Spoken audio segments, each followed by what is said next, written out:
Pwede ba na gagawing personal na utusan ang mga security guard? Ako po si Attorney Buin Algono.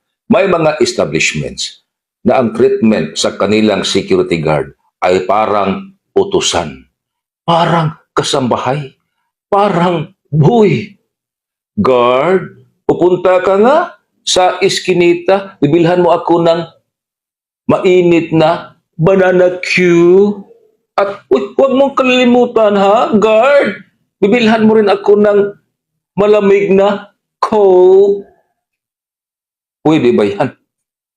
Uy, kayo mga establishments, may natatanggap ako na reklamo na para ng buhay ang kanilang mga sikyo.